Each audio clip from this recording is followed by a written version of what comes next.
All right. So we're back for another deep dive. Yeah. And today, Always fun. yeah, Always a good time. always fun, always a good time. Absolutely. We're going to be talking Raiders, and we got a whole lot of stuff that you sent in. Yeah. Uh, A bunch of good stuff. yeah, a bunch of good stuff. So A lot to unpack. yeah, a lot to unpack. Right to unpack. And our main focus is going to be on Raheem Mostert, Right. their new running back Yeah. who they got from Miami. Yeah. Yeah. But we have so much on him, and then we also have a couple of player interviews, That's right. and of course the big coaching changes over there in Las Vegas. Big changes. Yeah. Yeah. So we're going to be looking at a Dolphins beat writer.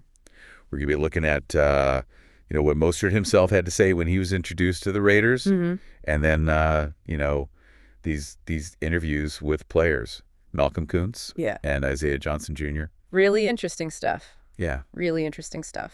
So Should be a good one. yeah, should be a good one. Yeah. I guess without further ado, let's jump right in. Let's do it.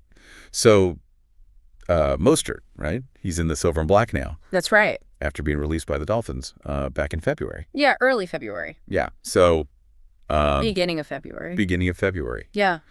For the Dolphins, that was a good move financially. They cleared up some cap space. Yeah. Almost $3 million. Yeah. 2.9 million to be exact. So Yeah, freed up some space to do some things. they freed up some space, and maybe that'll be a story for a future episode. Exactly. But for the Raiders, this could be a much more impactful move. On the field. On the field, yeah. He's a 10-year NFL veteran. He's been around the league. He's been Miami, Baltimore, Cleveland, Chicago, San Francisco. A journeyman. Yeah, a journeyman. Bounced around a little bit. Yeah, and But that kind of experience, it's just what I'm gonna say. that's valuable. Yeah. He's seen a lot of different systems, different coaches, different philosophies. So he brings a lot to the table in terms of just that experience and that veteran leadership. Yeah. And I think that's what they're hoping for. Yeah.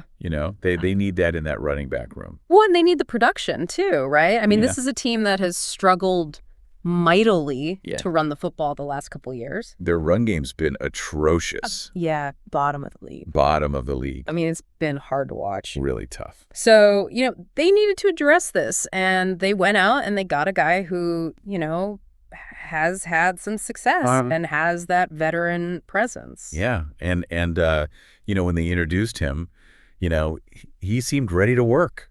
Oh, yeah. He was talking about competing for the starting job and Yeah, he said, I'm not afraid of competition. exactly. I'm here to work.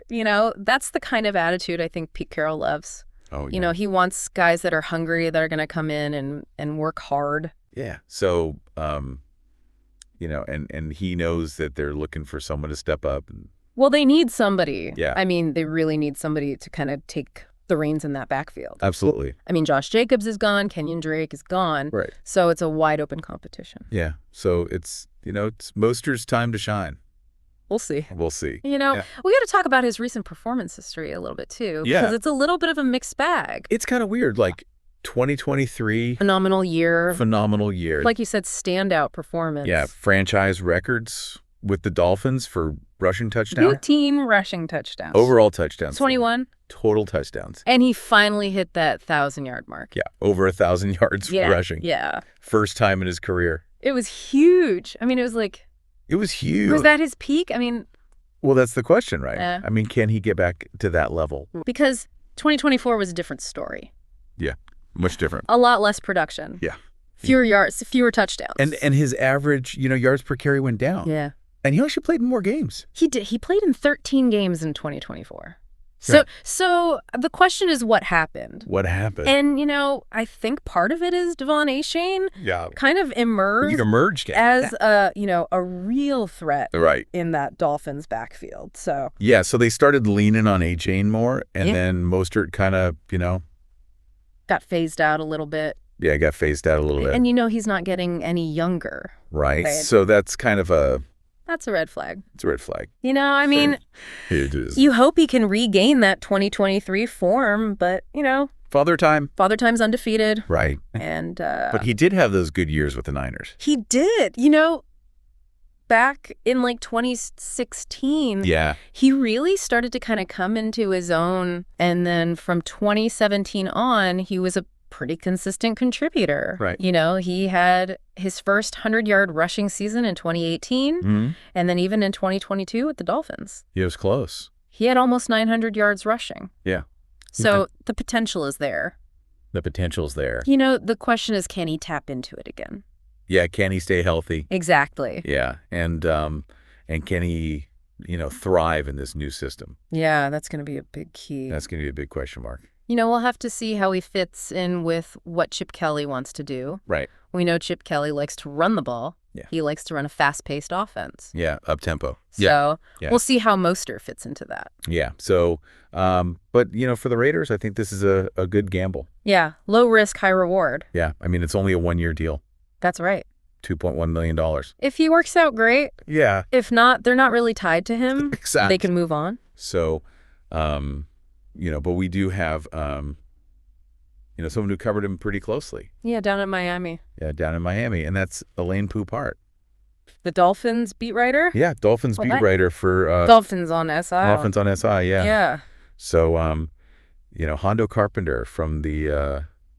Las Vegas Raiders Insider. Las Vegas Raiders Insider podcast. Yeah. Spoke to Poupart. Yeah, got his take on Mostert. Got his take, yeah. Yeah. And, I think he probably pointed out some of the things we've already talked about. Probably, Mostert's speed. Right. His vision. His ability to find those holes. Yeah, when he's healthy. When he's healthy, yeah. That's the big caveat. That's the big question mark. Yeah. Can he stay healthy? Right. Because if he can be a dangerous weapon. Yeah. But and then, of course, he probably talked about the downsides. The injury history, the fumbles. Yeah, there was a little bit of fumbling issues. There were some fumbling issues, yeah.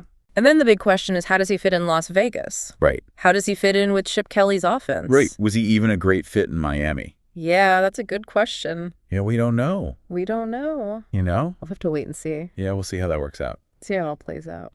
So let's shift gears a little bit and talk about, some of the players who are already on the team.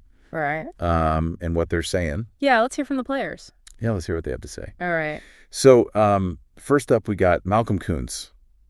Defensive end. Yeah, defensive end. Coming off an injury. Yeah, he's coming off an injury, and he gave an update on his rehab. Hmm. And it sounds like he's feeling pretty good about it. Yeah, he seems optimistic. Yeah, he seemed really optimistic. Yeah. He talked about, trusting the training staff and... he gave a shout out to the training staff. Yeah, he gave him a shout out. Which is always good to hear. Yeah, You want your players to trust the medical staff. Absolutely. Yeah. And he also talked about, how frustrating it was to be sidelined last year. Yeah, he talked about how he felt like he was letting the team down. Yeah. He wasn't able to contribute. It was tough. And that's going to be tough for a competitor. Yeah.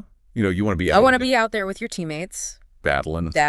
Yeah. And he wasn't able to do that. So I think he's really hungry to get back on the field. Oh, yeah. Yeah. And make a difference. Make a difference. Yeah. And he also talked about the potential of that defensive line. Yeah, if they can stay healthy. If they can stay healthy. Which is a big if. It is a big if. But, he mentioned Max Crosby. Of course. Christian Wilkins. Yeah. And himself. And he said the sky's the limit. If they can stay healthy. If they can stay healthy. Which is a big if. It is. But that's a scary thought for opposing offenses. I mean, Max Crosby's a beast. He's one of the best in the league. Yeah. And Wilkins is no slouch either. No, he's not. So, so if they can all stay healthy, watch out. Oh, watch out. And then... what else did Kuntz talk about? Oh, yeah. He also talked about, how he used his time off. Yeah. While he was rehabbing. Smart. Yeah. Yeah. To study film. Yeah. Which, I always think that's a good sign. When a player's using their time off. To improve their game. To improve their game, yeah. Yeah. And he was looking at, not just his own film. He was watching film from around the league. Yeah. Which is great. Yeah. You can learn a lot from watching other players. Absolutely. Especially the best players. Yeah, so I'm curious, what did he take away from that? Yeah, what kind of techniques did he pick up? Yeah. What tendencies of other defensive ends did he see? Yeah. Is he going to try to incorporate any of that into his game? Yeah. I'd be curious to know. Yeah. So... All right, so that's Kuntz.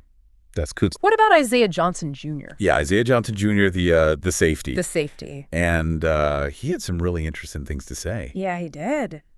He talked about special teams. Yeah. Which you don't hear that a lot. You don't hear that a lot. No. But, he was saying that it's a great way to bring energy to a team. To the team, yeah, like a big hit on special teams. Can really fire up the guys. Can fire up the whole team. Yeah, the defense, the offense, everybody. It gets everyone going. Yeah. So, I thought that was a really interesting perspective. It was. He gets it. Yeah, he gets it. He understands that it's more than just offense and defense. Yeah. All three phases of the game. All three phases, got to contribute. Got to contribute. Yeah. And then, he talked about the importance of physicality. Yeah, on defense. Our defense playing alongside Max Crosby. Yeah, you got to bring it. You got to bring when you're playing with Max Crosby. Every snap, he's going full speed. Yeah, he's going full speed. You got to match that intensity. You can't let him down. You can't let him down. You don't want to be the guy dogging it when Max Crosby's out there giving it his all. Right. So that's good to hear. Yeah. I think that's the kind of mentality they need. Yeah. And then he also talked about, learning from Pete Carroll. Yeah. The new head coach. And he seemed really excited about that. Yeah, he was excited. Yeah, he was pumped. Yeah. And he brought up a good point. He was talking about how Carroll's had success with bigger defensive backs in the past. Yeah, he mentioned Cam Chancellor, Richard Sherman. You know, those guys were big, physical defensive backs. Yeah. And Carroll knew how to use them. Yeah. So Johnson's think of that. Maybe Carroll can do the same thing with him and Jeremy Chin. Yeah. They're both big, physical safeties. Yeah. So that's an interesting point. It is. It's an interesting point. I think Carroll's got a track record of developing defensive backs. Absolutely. So it's not out of the realm of possibility. No, it's not. That he could do the same thing with these guys. It's exciting. Yeah. To think about. Yeah. It's a good point. Yeah, like Johnson. And, speaking of the new coaching staff. Yeah. We got to talk about Pete Carroll. The man, the myth, the legend. The legend, yeah. And, he's known for one thing. Running the football. Yeah. Establishing the run. Yeah. Controlling the clock. Yeah. And, that's something that the Raiders have not been able to do. They haven't been able to do it. The last couple of years. So that's going to be a big change. It's going to be a huge change. I mean, it's going to be a complete 180 from what they've been doing. Well, we'll see if it works. We'll see if it works. Yeah. But if it does, it could be huge. It could be huge. Yeah, it could transform their offense. Yeah. I mean, if they can run the ball effectively. It opens up everything. The play action passes, the bootlegs, all that stuff that Carroll loves to do. So, and it takes pressure off the quarterback. Oh, yeah. If you can run the ball. You don't have to throw it every down. You don't have to throw it every down. Yeah, and that's going to be huge. Especially for a young quarterback. Yeah, so. Yeah. So I'm really interested to see how this all plays out. Me too. Yeah. And don't forget, Mostert himself said that he talked to Carroll. Yeah, he said he had conversations with Carroll and Chip Kelly. Before he signed. Which, That tells me that they sold him on their vision. Yeah, they had a plan. They had a plan for him and for the offense. Yeah. So that's exciting. That's encouraging. It is. Yeah. It's encouraging. So I think we've covered a lot of ground here. I think we have. Yeah. It's going to be an interesting season for the Raiders. It is. A lot of new faces. New coaching staff. New system. Yeah. So it can be a lot of change. A lot of change, but sometimes change is good. It could be a breath of fresh air. Yeah. So we'll see. We'll see. We'll see what happens. Yeah. I'm excited to see how it all unfolds. Me too. Yeah. So let's wrap it up with a final thought. Yeah. All right. So I want you to think about this, right? Okay. What if Mostert does return to that 2023 form in this Chip Kelly offense with Pete Carroll, leading the way? All right. I'm listening. What does that do to this Raiders team? That's a great question. I mean, we've talked about how it helps the quarterback. Right. Takes the pressure off. Yeah. But what else does it do? It changes their identity. It changes everything. Yeah, they become a physical team. Yeah. A team that can control the clock. Yeah. A team that can wear down defenses. Yeah. And I think that's something that they haven't been able to do. That's a few years. So if they can do that, that's a huge advantage. It's a huge advantage. Especially in the AFC West. Especially in that division. Yeah. You got to be able to run the ball. You got to be able to run the ball in that different. Vision to compete with those teams. Yeah. So I think it's, it's more than just the yards. the yards. It's about the mentality. It's about the mentality. Yeah. It's about establishing a physical presence. imposing your will. Imposing your will. Yeah. And I think that's something that Pete Carroll's all about. Absolutely. And I think that's something that the Raiders have been missing. Yeah. So it'll be interesting to see I'll say, if they can make that transition from, a finesse team right, to a more physical team. a smash mouth team. A smash mouth team. Yeah, so that's the question. That's what we're going to be watching for. I can't wait. I neither. All right. Yeah. So that's it for this deep dive. Thanks for listening, and we'll see you next time. See ya.